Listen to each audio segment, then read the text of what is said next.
Hello class, this is Craig. I'm back for Module 2 to give you some tips and some hints about this week's critical thinking exercise. Things are getting just a little bit tougher. Still not too bad. At least we have a little bit of experience with Excel, right? That should have been a little bit easier. However, there were a couple tricks in there, at least baffled me. I don't know how you did with them.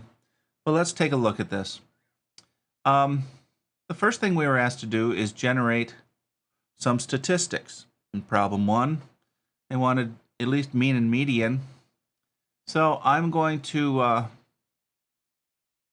go to the Data tab, and then in the Analysis group, click Data Analysis, and I am going to choose Descriptive Statistics.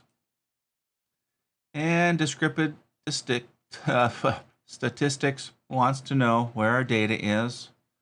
So I'm going to go out here. Let's see. We were to use variables 18 to 25. I'm just going to use 18, 19, and 20. And recall, we're going to be looking for these labels so we know what we have. So keep that checkbox checked. And when we grab this data, we have to include the labels. Scroll down to the bottom. By the way, you probably, well, maybe you don't remember my spreadsheet. I've got some stuff that I added at the bottom here. And also at the top, I just numbered my columns.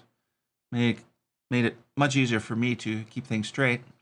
Okay, I've got my input range. I say labels in first row. I'm going to say put this in a new worksheet. Yeah, I don't want to put things in a range here. This week we're using different worksheets. We have to check summary statistics, and we say go, and there is our data. We have descriptive statistics for the 3 variables. A little bit of a mess. So first I'm going to clean things up. First of all, I'm going to delete this repeated row of labels, and that delete the repeated row of labels. You know, I've had half a beer and it's like I can't talk. I don't know what's going on. Okay, here we go. Move these things over just so I can see things and understand what I have here. Oopsie, went too far, didn't I? Yeah. And now it makes it a little bit more clear what we have. Let's see, this was the ease of exchange, quality, and prices, it looks like. And I probably want to clean this data up by getting rid of a couple, take her down to 2 decimal places. And really, all we really were interested in this data was what? The median and the mean. And there they are. I would pull this, well, let's see, you're going to have, what is it, 18 to 25, that's 7 variables. I would pull those values out and make a table. But there's how we got those descriptive statistics. Okay, the next thing we were asked to do is make a box and whisker plot. This is where I ran into a little bit more difficulty. Okay, let's go back to our data sheet. Again, we're using variables. You're going to use 18 to 25. I'm just going to grab the first 3. 18, 19, 20. Let's see, where is it? This one we have to use our add-ins tab for the first time. Data Analysis Plus. Why is it listed there twice? I don't know, but I read online that it's common. Don't worry about it. Choose either one. Okay, box plot is what we're looking for this time. I choose box plot, say OK. Again, it wants a data range. Again, labels is checked.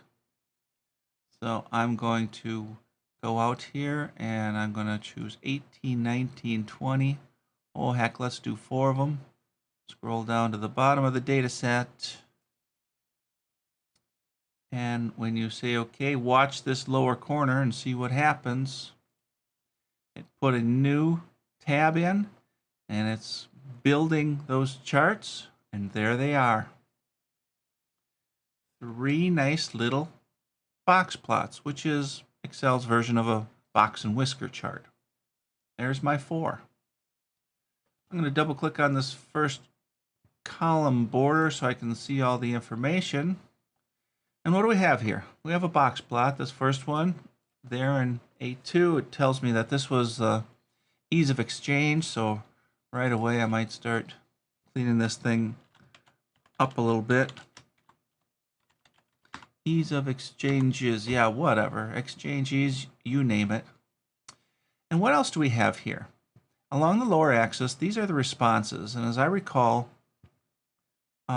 responses ranged, let me take a peek here, from 1 to 7. And the question is, what did they mean? 1 was not very important. 7 was very important. Now, I don't expect you to go in here and change all of those on every single one of these stupid little box plots you're going to do, but maybe you'll have a key that will describe them somewhere. Maybe these will become part of a figure, and in that figure 1 information, you're going to tell me what they mean. I don't know. You figure that out. That's your job, right? But you somehow have to tell the reader what these numbers mean. What else do we have going here? Well, first of all, this is our box plot, and you can read, I know it's the median, that line in the middle of it, that these are the first and third quartiles, and that the length of the line, or the line extends to the furthest value. Let's go look at, yeah, this one. Median must be at 7 or something for this one, because I don't see it out there. I believe that's what it is. Can that be? Let's look at this one instead. Median's a little bit over 6. We can probably look at our data and figure that out. Let's see, where is the median for quality? Quality, median, yep, it was at 7. Okay, so the median's at 7. Must have had a lot of 7s for quality. Sure enough, the mean is 6.29. It's up there. Go back to our box plot. Let's look at this one here. What is this? We're looking at variety. It must be variety of goods or something. That's our median. These diamond shapes, our author didn't tell us what they are, and truthfully, I don't know what they are, but it doesn't really matter. I think they mean we have values of 1, 2, 3, 4, 5, 6, 7. In this plot, which is the price plot, you notice we didn't have that little star at 2. And if you look through your data, you will find there's not a ranking of 2 in those 150 pieces of information. Okay, these round dots indicate outliers. And sure enough, over here it tells us that we had outliers, a whole bunch of 4s, a 3, and some 1s. And notice that's where the 3 dots are at, 4, 3, and 1. Okay, these are our box plots. Now, this is where things get a little bit difficult. How do you get these things into your paper? Here's what I figured out. First I thought, I don't need this stupid little indicator there. I'm going to delete them. But watch what happens when I hit my delete key right now. Something got messed up. The scale changed. The chart no longer fits. Don't do that. This does not look good. The numbers no longer line up where they should. So I'm going to hit my undo button. Sure enough, the median should be at 6. But again, when I delete that little label, oh boy, now my median's at 5 1/4. Not good. Don't do it. So then I thought, well, okay, we'll just leave it there. And then I thought, okay, I'm going to copy this chart. I'm going to go over to Word, and I'm going to try pasting it in. That worked fine. Maybe I can delete it here. Oh, well, this is an embedded chart. And no, things don't get any better when we try to do it over here. How about if we resize this thing? Can we do that? Sure. But that doesn't really help us. And look, at resizing distorts things. Let's put it back where it was. Not quite. Something like that. How about if I try distorting it? Oh no, that made a mess too. How am I going to fit all of these things into my paper? I got a whole bunch of these. In fact, how many are there? 3, 6, 7, 8 of them. Well, the problem is, let's go back to Excel, that the author has embedded an actual graph in here. and I haven't quite figured it out. But once you start deleting things, you start moving points and stuff, and yep, it makes a mess. Well, here's what I came up with. This is a Windows 7 machine, and Windows 7 has a tool called the snip tool, or is it snipping? It's the snipping tool. And what we can do is we can highlight an area that we want to create a JPEG from, a graphic file. And we can paste those into our Word document, and we can resize those. So here's what I decided to do. I first said, okay, first I found out I'm going to need some background color on this thing. So I did format, and I wanted to format the chart area, and I wanted to give some color to it. So I chose a solid fill, and I chose some color. Yeah, don't do anything gross. Choose something nice. Yeah, I like that one. Okay, so I have a fill, and now I'm going to go down and choose my snip tool. You can't see it, but I have it pinned to my taskbar. Oopsie, didn't want that to happen. Go away. I click on my snip tool, and here it pops up. Snip tool says, drag the cursor on the area you want to capture. So I just take this little bullseye, sorry, crosshairs, and I say, I want that, because I don't need that stupid box plot title.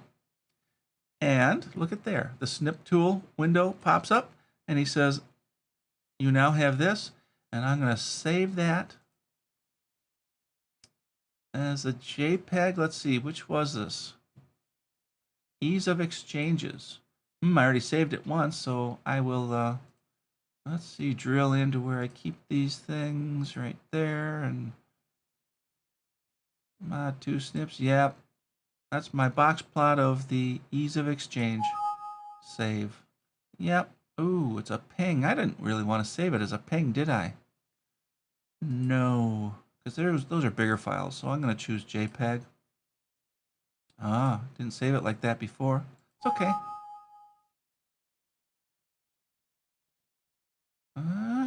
Go away. I want to save as, and I want you to be a JPEG file. Oh, I need my name.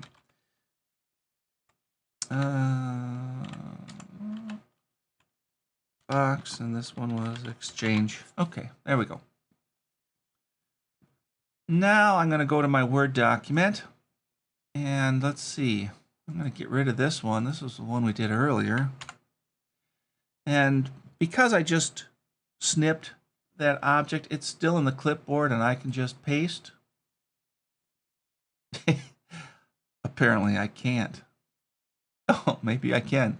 There it is. And now look what we can do. These guys we can size any way we want, and we can make them quite small. And as I said for our first week's assignment, you might want to put, well, you could put all 8 of these, line them all up here, 3 in a row, 3 in a row, and 2 more, or something like that, and put them all in one figure. That would be fine. They're big enough to see. That was the hassle, though, getting those things small enough. Okay, I guess that wraps it up for this first part, getting the raw data, the descriptive data, and building your box plots.